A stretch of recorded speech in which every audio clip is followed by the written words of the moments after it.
نحمده ونصلي على رسوله الكريم اما بعد فاعوذ باللہ من الشیطان الرجیم بسم اللہ الرحمن الرحیم۔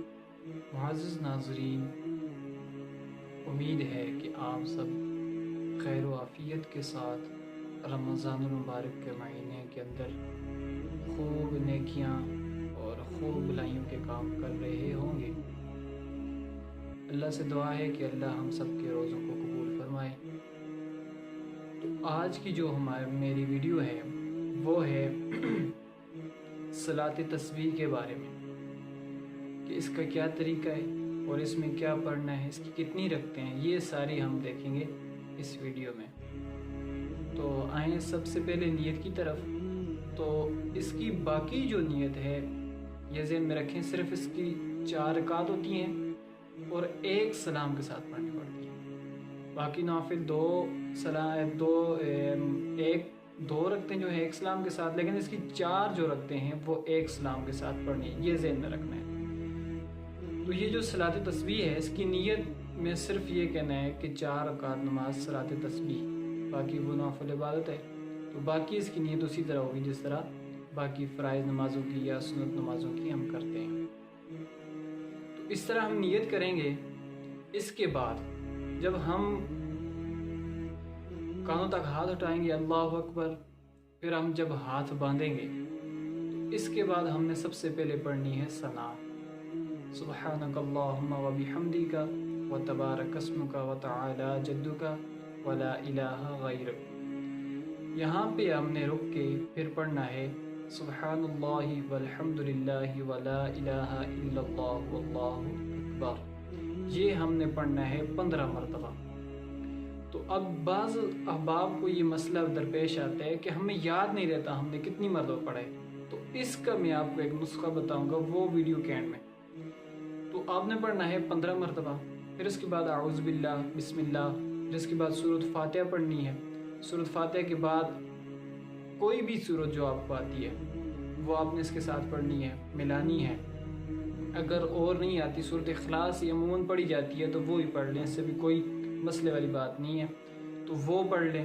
پھر اس کے بعد رکوع میں نہیں جانا، پھر اس کے بعد 10 مرتبہ پھر یہی کلمہ پڑھنا ہے سبحان اللہ والحمد للہ ولا الہ الا اللہ واللہ اکبر، پہلے 15 مرتبہ پھر 10 مرتبہ۔ تو پھر اس کے بعد رکوع میں جانا ہے۔ جب رکوع کے اندر جائیں گے تو رکوع کے پہلے تسبیحات پڑھیں گے، سبحان ربی العظیم، چاہے 3 مرتبہ پڑھیں یا 5 مرتبہ یا 7 مرتبہ، وہ آپ کے اوپر ڈپینڈ کرتا ہے کہ جتنی مرتبہ مرضی پڑھ سکتے ہیں۔ تو پھر اس کے بعد آپ نے پڑھنی ہے 10 مرتبہ یہی سبحان اللہ والحمد للہ ولا الہ الا اللہ واللہ اکبر، یہ 10 مرتبہ پڑھنی ہے۔ پھر رکوع سے واپس اوپر کھڑے ہوتے ہیں جب قیام کرنے کے لیے، تو پھر یہی کلمات 10 مرتبہ پڑھنے ہیں۔ پھر اس کے بعد سجدے میں جائیں گے، پہلے سجدے کے اندر سبحان ربی الاعلیٰ 3 مرتبہ پڑھیں یا 5 مرتبہ پڑھیں یا 7 مرتبہ، جتنی مرتبہ آپ کی مرضی پڑھ لیں۔ پھر اس کے بعد یہی کلمہ 10 مرتبہ پڑھنا ہے۔ اب یہی کلمہ 10 مرتبہ پڑھا، پھر پہلے سجدے سے بیٹھیں گے قعدے میں، تو دوسرے سجدے اور پہلے سجدے کے درمیان پھر 10 مرتبہ پڑھنی ہے۔ اب پھر 10 مرتبہ پڑھ کے جب دوسرا سجدہ کریں گے تو دوسرے سجدے میں تسبیحات پڑھنے کے بعد 10 مرتبہ، تو یہ ایک رکعت کے اندر 75 مرتبہ ہو جائے گی، یعنی کہ 75 مرتبہ یہ کلمات پڑھنے ہیں۔ تو اس طرح یہ ٹوٹل ہے 4 رکعت کے اندر، تو یہ ہو جائیں گے 300۔ تو پھر اس کے بعد جب کھڑے ہوں گے تو ظاہر ہے دوسری رکعت کے اندر ثنا تو نہیں پڑھتے، تو پھر پہلے ثنا سے پہلے سورۃ فاتحہ سے پہلے ہم نے 15 مرتبہ یہی کلمہ پڑھنا ہے۔ پھر فاتحہ پڑھ کے پھر دوسری جو ہے سورت ملا کے پھر اس کی مرتبہ 10 مرتبہ۔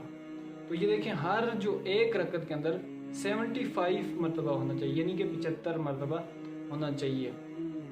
ثنا کے بعد 15 مرتبہ، اور اس کے بعد جو ہے سورت فاتحہ کے بعد سورت ملانے کے بعد 10 مرتبہ، یہ کتنی ہوگی 25، اور 25 کے بعد جب رکوع میں جائیں گے 10 مرتبہ، 35 رکوع سے اٹھیں گے 45، اور پہلے سجدے کے اندر 55 اور دوسرے سجدے کے اندر 65 کے درمیان جو ہے 65، اور تیسرے سجدے میں جو دوسرا سجدہ ہے اس میں 75 مرتبہ, تو یہ ایک رکعت کے اندر ہوگی 75 مرتبہ. تو یہ اس کی ترتیب ہے.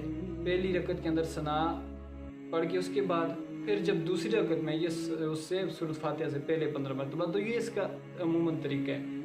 اب وہ لوگ جو کہتے ہیں ہمیں یہ یاد نہیں رہتا کہ ہم نے یہ کتنی مرتبہ پڑھا ہے, تو اس کے لیے میں ایک آسان طریقہ بتاتا ہوں. وہ یہ ہے کہ دیکھیں یہ جو سب سے پہلے 15 مرتبہ پڑھنی پڑتی ہے, تو اس میں آپ یہ اندازہ لگائیں جب بندہ انسان ہاتھ باندھتا ہے, تو یہ جو میری ویڈیو آپ کو دکھا رہے ہوگا, یہ میں اس لیے اوپر باندھتا ہوں کہ ہاتھ جب باندھے, ویسے عورتوں کے لیے ہاتھ اوپر باندھنا جاتا ہے, مرد نیچے آنکھ کے نیچے باندھتے ہیں.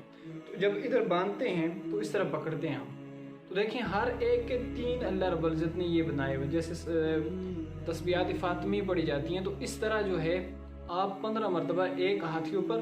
اب جب 3 مرتبہ پڑھیں گے تو ایک جو فنگر ہے اس کو ہم تھوڑا سا دبانا ہے, تو مطلب کہ 3 ہوگی. یہ 5 آپ نے انگلیاں جو فنگرز ہیں یہ پوری کرنی ہے, یعنی کہ 3 مرتبہ پڑھیں گے تو ایک کو تھوڑی سی دبائیں, یعنی کہ ایک, پھر دوسری کو پڑھیں گے پھر اس کو تھوڑی سی, یعنی اٹھانا نہیں ہے ہاتھ کو, اوپر ہی رکھ کے تھوڑا سا اس کو دبائیں, یعنی کہ یہ ہوگی ہے, پھر اس کے بعد یہ, پھر یہ, پھر یہ. تو یہ جو ہے 15 مرتبہ ہو جائے گی. جب 10 کی باری آئے گی تو پھر آپ نے جو اوپر 3 انگلیاں رکھی ہوئی ہیں, تو ان میں سے 3 مرتبہ پڑھیں گے تو ایک کو دبائیں گے, دوسری 3 مرتبہ پڑھیں گے تو دوسری کو تھوڑی سی دبائیں گے, تیسری مرتبہ پڑھیں گے تو یہ 9 ہوگی. پھر اس کے بعد چاہے آپ اس کو ساتھ ملا رہے ہیں, یہ چھوٹی ہے جو فنگر ہے اس کو ساتھ ملا رہے ہیں, تو اس طرح یہ 10 مرتبہ ہو جائے گا. جو سجدے میں تو ہے یہ آسان ہے, جو 10 آپ نے انگلیاں کے حساب سے بھی آدمی کر سکتے ہیں. تو اس طرح اس کو یاد رکھا جا سکتا ہے کہ کس طرح ہر رکعت کے اندر ہم نے کتنی مرتبہ پڑھا ہے, کتنی مرتبہ نہیں پڑھا ہے. تو اس کو ذہن کے اندر رکھ کر تو اس طرح صلاۃ تسبیح پڑھنی چاہیے. تو اس کے بڑے فضائل ہیں کہ رسول نے فرمایا کہ وہ جو صلاۃ تسبیح پڑھتا ہے کہ اللہ اس کے سارے گناہ معاف فرماتے ہیں. تو وہ علماء کہتے ہیں کہ اس کو زندگی میں ایک مرتبہ پڑھنا چاہیے, ضروری ہے. اگر پہلے تو یہ ہے سب سے افضل درجہ یہ ہے کہ ہر روز پڑھا جائے. روز نہیں پڑھا جا سکتا تو ہفتے میں ایک مرتبہ پڑھا جائے. اگر ہفتے میں ایک مرتبہ نہیں پڑھا جا سکتا تو مہینے میں ایک مرتبہ پڑھا جائے, مہینے میں نہیں تو سال میں ایک مرتبہ, نہیں تو پوری زندگی میں ایک مرتبہ. تو اس کے جو ہیں اب یہ جو نافل عبادت ہے, اگر ہم اس کو پڑھیں گے رمضان المبارک کے مہینے کے اندر تو اس کو 70 درجہ گناہ اللہ نے وعدہ کیا, اور رمضان کے مہینے کے اندر بڑھا دیں گے. تو اسی صلاۃ تسبیح کو اللہ 70 گنا بڑھا کر ہمارے گناہوں کو جو گناہ ہیں بخشش کا ذریعہ ہے, یہ دعا جو بتائی ہے یہ نماز, تو اس کے ذریعے ہمارے بہت زیادہ گناہ بھی معاف ہوں گے اور ثواب بھی 70 گنا بڑھا کر اللہ رب العزت ہمیں عطا فرمائیں گے. تو یقین ہے کہ میری بات آپ کو سمجھ آ گئی ہوگی. اللہ رب العزت سے دعا ہے اللہ ہم سب کو دین سمجھ کر اس کے اوپر عمل کرنے کی توفیق عطا فرمائے. اسی کے ساتھ اجازت چاہتا ہوں. والسلام.